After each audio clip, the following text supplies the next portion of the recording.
foi, mais alors une foi ferme, une foi qui force l'admiration.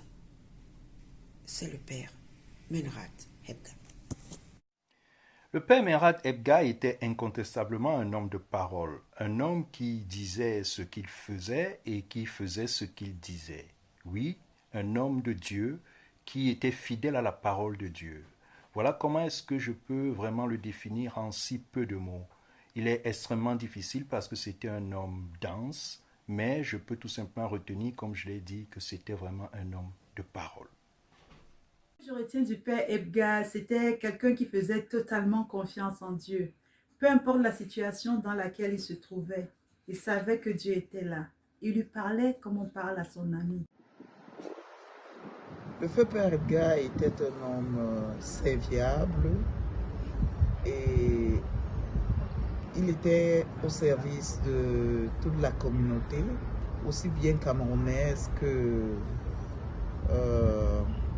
à l'étranger. Il faisait l'exemple d'un bon chrétien et c'était un homme intègre. En fait, qui nous enseignait beaucoup plus et à prier et élever notre foi. Mon nom c'est France Germaine Goyanga. J'habite en Angleterre et plus précisément à Tilbury. Je vais parler un peu du père Hebga qui nous a quittés il y a un moment. Le père Hebga était un prêtre très charismatique que j'ai d'abord rencontré au Cameroun. Et avant de le rencontrer, j'avais complètement quitté l'église puisque je viens en France à l'âge de 20 ans. Pour moi, j'étais une jeune fille mondaine. Et quand je rencontre le père Hebga au Cameroun, je suis vraiment stupéfaite. Je vois comment il prie pour les gens et tout. Ça m'avait vraiment touchée. Et je l'ai approché pour lui demander s'il venait souvent en France. Il m'a dit qu'il programmait venir. Mais que le moment venu, on saura. Je lui dis parce que moi je vis là-bas. Il dit oui, sûrement que je saurai.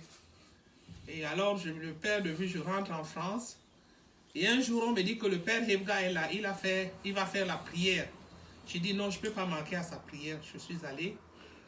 Et c'est comme ça qu'il met le groupe de prière en place. Où j'étais même la première bergère. Et après, j'ai dit non, c'était trop fort. J'ai dit non, je ne peux pas continuer. En tant que bergère, j'ai cédé la place à M. Ndumbouk, qui avait pris la place de berger. On a cheminé longtemps. Et vraiment, le père Hebga a fait un très bon travail pour les gens de la diaspora. Pour nous qui sommes partis très jeunes du Cameroun, qui avons la religion, mais on ne connaissait vraiment pas la valeur. Et lui, revenu avec ses prières charismatiques, ça nous a beaucoup attirés. Et on est rentré dedans, jusqu'à présent, on y est. Il a fait un grand travail et on le remercie vraiment pour son travail qu'il a fait pour nous.